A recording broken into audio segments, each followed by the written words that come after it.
Saya telah menghabiskan bertahun-tahun dalam media arus perdana, bekerja untuk ABC, CBS, dan kemudian pada 7 Oktober, sesuatu berlaku.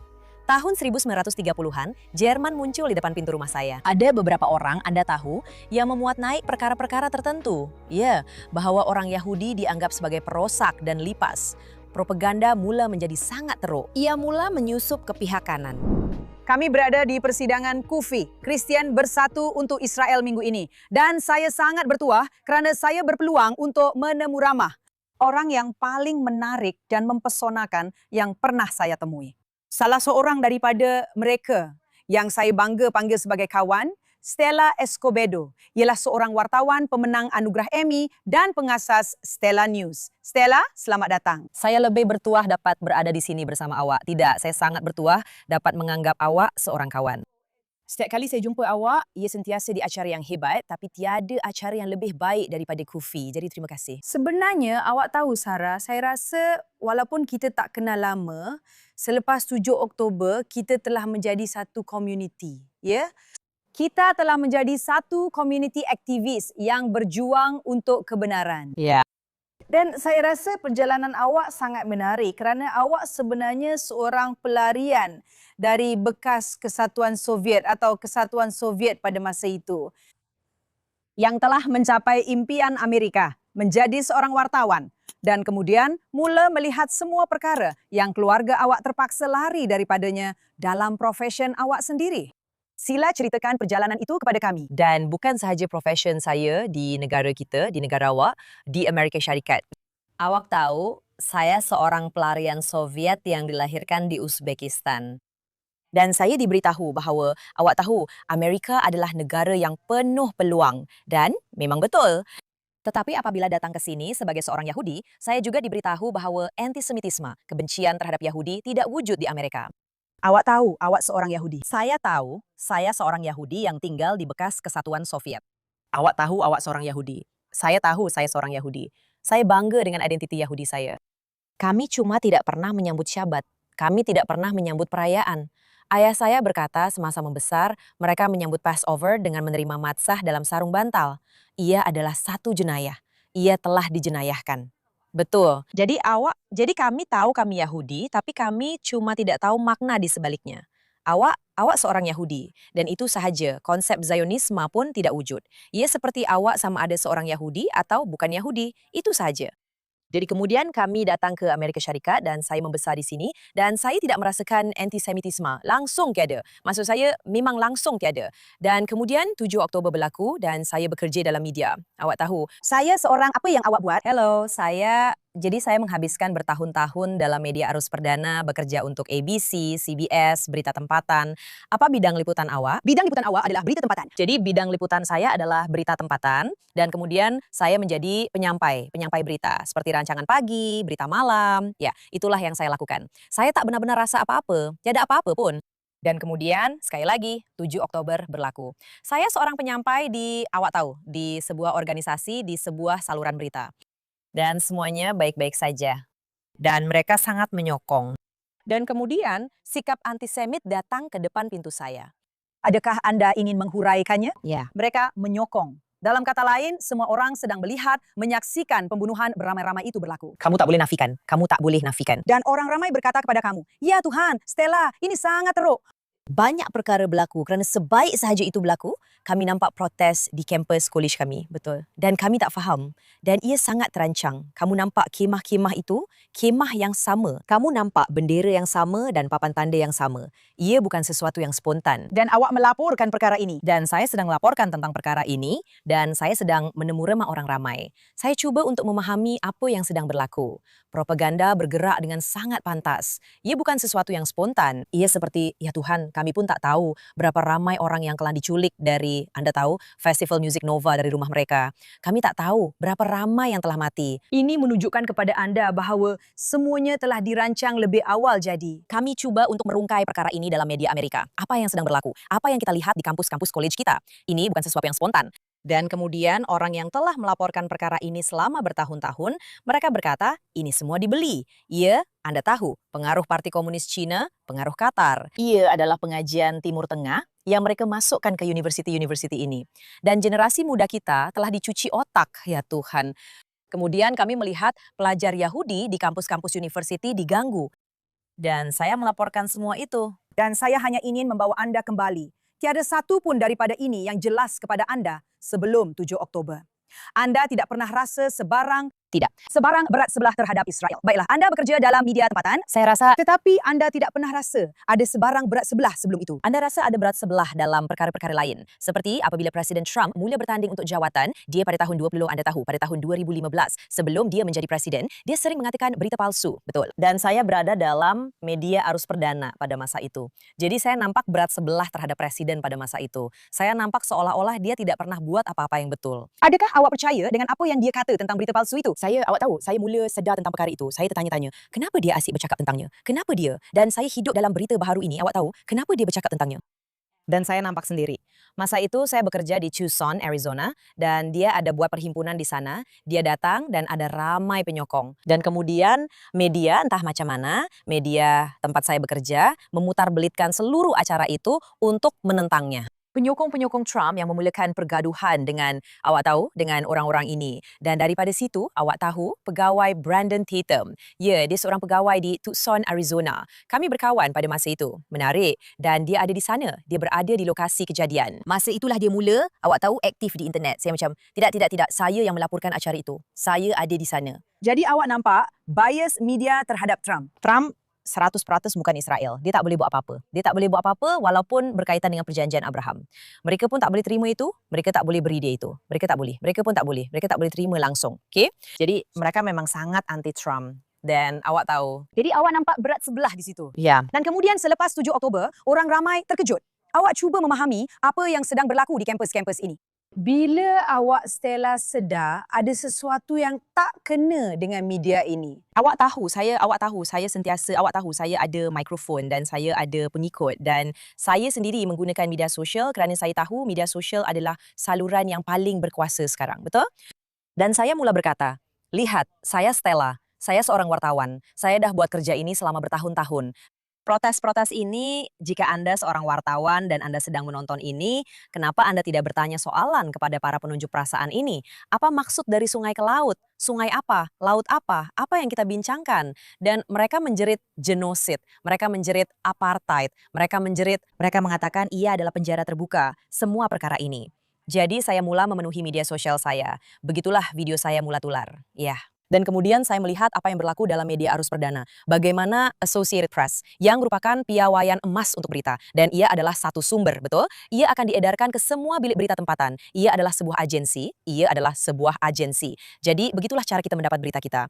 Dan mereka mula serta-merta dengan Kementerian Kesihatan Gaza. Saya tahu saya sedang bercakap dalam kalangan orang yang memang sependapat. Orang kita tahu perkara ini, ya, Gaza. Kemudian saya terfikir, Kementerian Kesihatan Gaza dikendalikan oleh Hamas. Jadi semua saluran ini melaporkan perkara-perkara ini, angka pengganas. Dan saya kata, kita tidak boleh kata, ia sepatutnya Kementerian Kesihatan Gaza yang dikendalikan oleh Hamas. Angka yang kita tidak boleh sahkan, yang mana sebenarnya memang tak dapat disahkan oleh sesiapa pun. Anehnya, Ya. mereka terus berkata begitu tentang pembunuhan beramai-ramai di Iran. Sudah tentu. Apabila Republik Islam membunuh 42.000 atau mungkin 50.000 orang, mereka terus berkata, kita tidak dapat mengesahkan angka-angka itu.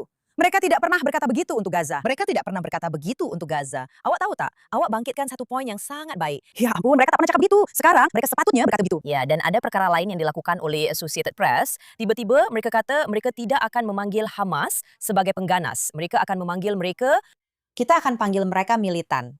Militan? Jenis militan apa yang masuk dan merogol orang serta melakukan semua perkara ini? Perkara yang sangat mengerikan. Jadi mereka coba menulis semula apa yang sebenarnya berlaku. Jadi saya sedang melawan perkara ini. Anda tahu, saya berada di bilik berita. Jadi awak berada di bilik berita melakukan kerja harian awak, ya, dan kemudian melakukan semua perkara lain di media sosial. Ya. Bila semua itu mula bertembung? Beberapa tahun selepas itu, apabila propaganda antisemit mula menjadi sangat teruk, ia mula meresap ke pihak kanan. Ya, Dan ia mula memecah belahkan kerana anda berada dalam konservatif. konservatif media berita. Jadi dengan kata lain, Ya. untuk seketika ia tidak bercanggah, ya. Tiada siapa yang terganggu dengan apa yang awak buat di media sosial. Betul? Tidak. Sebab awak berada dalam ruang media konservatif. Betul, dan mereka secara tradisional menyokong Israel. Jadi tiba-tiba pihak kanan mula berpecah. Dan bila ini mula berlaku? Awak tahu, saya rasa mungkin sekitar setahun setengah yang lalu, ia mula timbul seperti apa yang kita lihat di sini, apa yang sedang berlaku. Orang telah diambil bekerja di stesen itu. Dan awak tahu, tahun 1930-an, Jerman muncul di depan pintu rumah saya. Dan dengan cara itu, awak tahu, ada orang tertentu, awak tahu, yang memuat naik kiriman yang mengatakan bahawa orang Yahudi ialah perosak dan lipas. Jadi bukan tentang Israel pun, bukan juga tentang Gaza. Mereka menjadi orang Yahudi. Jadi awak tahu, ia sentiasa tentang orang Yahudi. Sudah tentu, memang begitu, kita tahu itu. Tetapi sekarang, tiada rasa malu mengenainya. Tidak, sekarang ia seperti, ya awak betul. Tetapi maksud saya ialah, apabila Anda menggambarkan sesuatu kelompok orang sebagai jahat, tidak kira siapa mereka, sudah tentu. Dan Anda gambarkan mereka seperti lipas dan haiwan perosak, maka membunuh lipas itu dianggap tidak salah. Jerman Era tahun 1930-an, jadi penyahinsanan. Pada tahun 1930-an, Jerman muncul di depan pintu rumah saya. Bahwa Anda bekerjasama dengan orang yang saya bekerja sama. Saya bawa perkara ini kepada pihak pengurusan. Ia tidak diambil dengan serius seperti yang saya harapkan kerana ia mula meresap ke dalam bilik berita. Dan saya telah membuat keputusan sebagai seorang wartawan yang bijak, sebagai seorang yang berintegriti moral. Saya tidak kembali bekerja di sana. Jadi, biar saya faham betul-betul, Stella. Awak bekerja dengan orang-orang di sebuah saluran berita konservatif. Dan orang-orang itu bukan sekadar menyebut Israel Palestin dari sungai ke laut.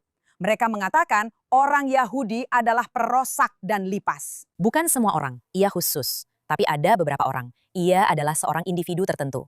Dan mereka kata, awak tahu, dan individu itu akhirnya diberhentikan. Tapi memang begitu. Tapi bila awak pergi untuk mengadu tentangnya, Saya rasa aduan saya tidak diambil serius. Walaupun orang itu diberhentikan, saya rasa tiada kejelasan moral yang sebenar. Dan saya rasa seperti Jerman era tahun 1930-an sekali lagi berada di depan pintu saya. Dan saya sudah terlalu lama melakukan kerja ini untuk berada di, Anda tahu, sebuah bilik berita yang saya rasa kini sudah menjadi toksik. Baiklah. jadi ia memang sangat berleluasa. Maksud saya, ketepikan orang ini bersama dengan tikus dan lipas. Yang lain pula, apa? Cuma memberi isyarat. Yang lain cuma Anda tahu. Hodoh bermusuhan. Tidak, ia adalah campuran. Ia adalah campuran, memang bercampur-campur, tetapi ia sentiasa disembunyikan di sebalik kebebasan bersuara. Kami bilik berita yang menjunjung kebebasan bersuara. Ya, Apabila saya berkata, untuk apa? Supaya anak-anak saya bebas untuk diganggu. Tidak, tetapi untuk saya, ia lebih besar daripada itu. Apa gunanya supaya sekarang rangkaian ini dikenali kerana mempunyai seseorang yang percaya perkara ini, supaya anak-anak saya akan menanggung akibatnya. Ya, kerana mereka adalah lipas dan mereka adalah perosak. ya. Bagi saya, sebagai seseorang yang telah lama berada dalam media ini, sebagai seorang wartawan yang berintegriti dan mempunyai kejelasan moral, dan yang mempunyai akal untuk memahami perkara itu, saya sebenarnya tidak memerlukan saluran itu untuk terus melakukan apa yang perlu saya lakukan. Ya, Kerana awak memang sudah mempunyai ramai pengikut. saya mempunyai ramai pengikut. Saya bukan bercakap tentang jutaan pengikut secara khusus, tetapi saya menjangkau jutaan orang. Awak akan sampai ke tahap itu, awak tahu, saya sedang menuju ke sana. Dan lebih daripada segalanya, saya mempunyai kejelasan moral. Saya tahu apa yang saya laporkan bukan sekadar kebenaran, sebab orang akan kata, siapa? Kebenaran siapa? Ia adalah reality. Ya. Saya melaporkan tentang reality. Apa sebenarnya yang sedang berlaku? Dan jika perasaan awak terluka tentang itu masalah awak. Problem. Namun, keadaan semakin teruk. Awak tahu, saya selalu kata keadaan perlu jadi lebih teruk sebelum ia menjadi lebih baik. Dan saya tak tahu di mana titik paling rendah awak tahu. Saya tak tahu sama ada kita dah sampai atau masih ada jalan lagi. Sebab semuanya rasa sangat tak masuk akal, Oscar. Saya nak beritahu awak, kawan baik saya Sigi Flicker, ayah dia Mordechai Paldiel, seorang lelaki yang sangat bijak. Dia bekerja untuk Yad Vashem selama bertahun-tahun dengan golongan Righteous Gentiles. Dan saya suka berbual dengan dia. Dan saya kata, Mordechai, apa yang kita sedang lihat di sini? Dia kata, dia selalu kata antisemitisme itu seperti kanser. Ia sentiasa ada. Ia hanya, menunjukkan, wajah jahatnya. Dan sekarang kita hidup dalam zaman di mana orang Yahudi dipersalahkan atas segala-galanya. Segala-galanya. Kandas Anda rosak, salahkan orang Yahudi. Anda tak dapat kerja itu, Anda pun tidak. Ini semua salah orang Yahudi, salah orang Yahudi. Iya memang Anda tahu, kambing hitam yang sangat mudah, betul tak? Dan untuk mengalihkan tanggung jawab Anda sendiri terhadap hidup Anda. Iya, dan untuk menjawab soalan Anda sama ada keadaan semakin baik, Anda tahu? Tidak seperti Parti Demokrat di Amerika yang sedang dikuasai oleh kumpulan Democratic Socialists of America yang sebenarnya bukan sosialis. Mereka adalah Islamo-Marxis. Ya, mereka sedang hancur lebur kerana parti mereka sedang dimusnahkan dari dalam. Gerakan konservatif sedang melawan balik. Ia sedang berjuang melawan dirinya sendiri, memang benar. Namun tetap berusaha sebaik mungkin. Awak tahu Victor Davis Hanson yang bijak, yang saya suka. Saya memang suka dia, saya suka menonton dia. Dan awak tahu, dia kata Israel dan orang Yahudi dibenci kerana awak tahu selama bertahun-tahun Israel telah menjadi sebahagian daripada golongan atasan, betul? Macam kita, awak tahu, semua orang sokong Israel. Demokrat, Republican, awak tahu. Dan saya rasa selepas COVID juga, apa-apa yang berkaitan dengan golongan atasan, orang dah hilang kepercayaan padanya. Jadi Israel kini dianggap sebahagian daripada golongan atasan. Jadi pihak yang berkuasa. Ia menjadi pihak yang berkuasa. Jadi sekarang kita benci Israel. Tapi apa yang saya suka tentang apa yang dia katakan ialah Israel dibenci bukan kerana ia kalah. Ia dibenci kerana ia menang. Ya. Dan kerana, awak tahu tak, Israel sentiasa dilihat sebagai sebuah negara kecil yang cuba mempertahankan dirinya dan dikelilingi oleh musuh-musuhnya dan sekarang ia menjadi kuasa besar. Jadi ia bukan lagi mangsa. Ia bukan lagi mangsa. Dan orang di sini mengagungkan status sebagai mangsa. Ya, ia telah menjadi satu identiti, bukan? Maksud saya, ya, Dan tiada mangsa yang lebih sesuai daripada rakyat Palestin. penindas lawan yang ditindas. Ya, itulah sebenarnya. Dan awak lihat ini dalam media, adakah awak nampak bahawa media sebenarnya hanya mempunyai agenda dan mereka memilih fakta yang sesuai dengan agenda itu? Masalah dengan media ialah awak tak boleh pukul rata dan kata media ada agenda tertentu. Semuanya bermula di universiti kita. Ya, jadi ia bermula di universiti kita, ada pelajar kolej muda seperti ini. Masa saya belajar di USC, University California Selatan, saya tak nampak perkara-perkara macam tu. Dan sebenarnya, masa semua ini berlaku, protes-protes tu, USC memang tak benarkan perkara tu di kampus mereka dan itu memang bagus. Tapi awak nampak ada ramai orang yang menceburi bidang kewartawanan atau malah pendidikan dan mereka keluar sebagai aktivis. Mereka sebenarnya bukan profesional dalam bidang tu. Mereka adalah aktivis dan mereka masuk ke bilik berita dengan agenda mereka sendiri. Dan awak tahu, CAIR, organisasi Islam terbesar di Amerika, mereka ada rancangan, pengarah eksekutif mereka, Nihat Awad, dia berdiri di atas pentas. Jangan percaya kata-kata saya saja, ia ada. Awak tahu, ia ada dalam video. Dan dia kata, kita mesti berada dalam kongres. Kita mesti berada dalam media kerana Islamofobia kononnya. Ya, betul. Bukankah mereka baru saja melakukannya? Bukankah mereka baru saja dikenakan sekatan, dikriminalkan? Jadi di beberapa negeri di Amerika, mereka dianggap sebagai organisasi pengganas. Tetapi mereka bukan organisasi pengganas di Amerika Syarikat. Dan ada penggubal undang-undang yang sedang giat memperjuangkannya. Menghubungkan. Awak tahu keuangan mereka tidak begitu baik, kononnya banyak perkara awak tahu, tetapi ada banyak perkara yang berlaku di belakang tabir. Dan awak tahu, CARE sebenarnya adalah sebuah organisasi kecil yang merupakan konspirator bersama yang tidak didakwa dalam kes pembiayaan keganasan Hamas terbesar dalam sejarah Amerika Syarikat dan di bawah pentadbiran Obama. Eguam negara beliau, Eric Holder, telah menghentikannya. Dan kemudian CARE menjadi seperti apa yang kita lihat hari ini. Wah, ya. Dan ramai daripada pemimpin CARE ni, anda tahu, pengarah eksekutif, mereka berada di kampus universiti semasa protes ini. Mereka adalah orang yang sama, ya, dan mereka tidak menyembunyikan apa-apa yang mereka katakan. Anda tahu? Dan sebenarnya, semakin radikal seseorang itu, semakin baik untuk DSA. Ya, maksud saya, Palestin menang dalam pemilihan utama Demokrat New York. Palestin ada dalam kertas undi. Semakin radikal seseorang itu, semakin anti-Israel dia, Anda menang.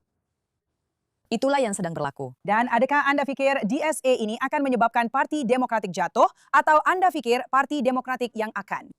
Pada satu ketika, kumpul sedikit keberanian dan tendang mereka keluar. Awak tahu, itu soalan yang bagus. Mereka sepatutnya cukup berani untuk menyingkirkan mereka. Tapi saya rasa DSA sebenarnya menarik undi golongan muda. Bukan saja undi golongan muda, mereka juga menarik Demokrat lebih ke kiri ya. Jadi awak ada Kamala Harris yang pada dasarnya memanggil Mandami kerana dia mahu bertinding lagi. Awak tahu dia patut ya. Itu cara terbaik untuk membantu Republikan menang. Best way of the Republicans winning. Tapi mereka menarik Demokrat semakin ke kiri. Itulah yang sedang berlaku. Jadi kecuali mereka melawan balik, mereka akan kehilangan parti mereka. Kepada komunis, Islamo-Marxis yang akan menjadi Islamo para Islamis akan memakan mereka hidup-hidup.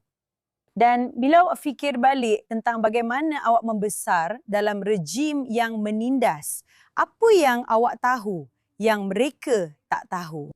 Itu komunisme. Tiada apa yang percuma. Ya, Maksud saya, ibu bapa saya selalu berkongsi cerita. Saya masih muda ketika saya pergi, tapi saya lahir di bawah komunisme.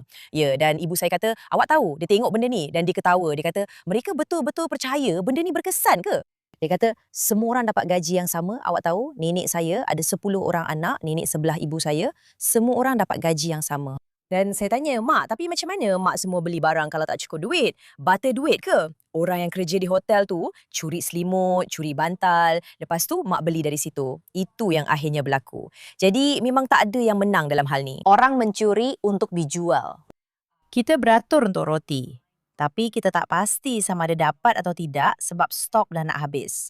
Maksud saya, Dan budak-budak ini pula hidup dalam keistimewaan. mereka tak tahu. Betul-betul faham. Sebab mereka hidup dalam demokrasi, mereka betul-betul tak faham. Mereka tak faham Apa yang berlaku bila kebebasan diambil kerana mereka hidup dalam demokrasi. Sebab mereka dibenarkan untuk membantah dan buat apa saja yang dibenarkan adalah kerana demokrasi. Dan mereka telah dicuci otak begitu teruk, sedih untuk melihat. Tapi Stella, pencucian otak itu datang dari pengaruh luar yang jahat.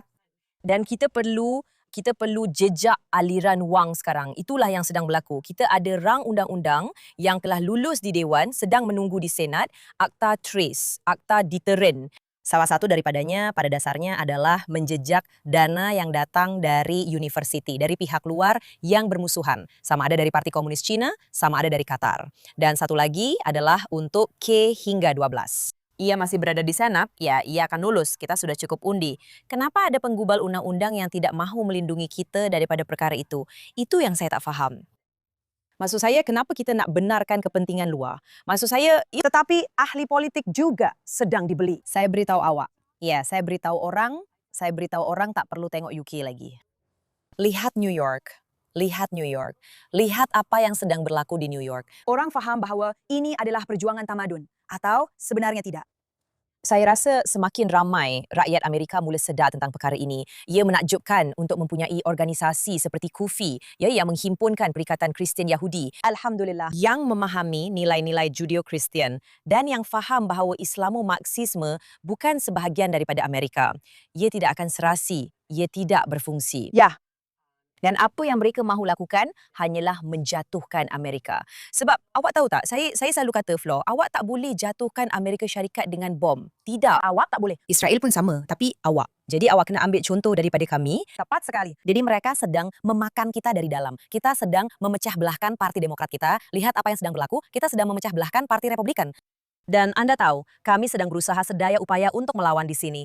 Dan Anda tahu, suara-suara seperti saya dalam media, sedikit demi sedikit, cuba menyedarkan orang ramai. Kerana Anda tahu, apa yang saya dapati ialah apabila Anda memaksa seseorang menerima sesuatu, mereka tidak suka. Anda perlu benar-benar cuba membuka mata orang ramai. Jadi itulah yang saya cuba lakukan. Ya, Saya rasa anda melakukan kerja yang sangat baik. terima kasih Stella. Dan sejujurnya, saya tahu ia memang sukar. Ia adalah satu cabaran besar. Apa yang anda telah berjaya lakukan dan bina sesuatu sendiri. Terima kasih. Dan untuk terus berkata benar, Itulah impian Amerika. Itulah impian Amerika. Jadi Anda boleh datang ke negara ini hanya dengan sebuah impian dan menjadi apa sahaja yang Anda inginkan. Saya boleh menjadi apa sahaja kecuali Presiden Amerika Syarikat. Anda boleh menjadi Presiden Negara Israel. Saya cuma cakap saja. Jadi, Stella Escobedo, terima kasih atas kerja luar biasa yang Anda lakukan dengan suara Anda. Saya harap semua orang memperkuatkan suara Stella. Dia melaporkan berita. Terima kasih kerana melakukan apa yang orang lain lupa lakukan. Dia melakukannya. Jadi terima kasih Stella atas semua kerja luar biasa yang anda lakukan. Kami akan memperkuatkan suara anda kerana suara itu perlu didengari. Terima kasih. Terima kasih sahabatku. Terima kasih.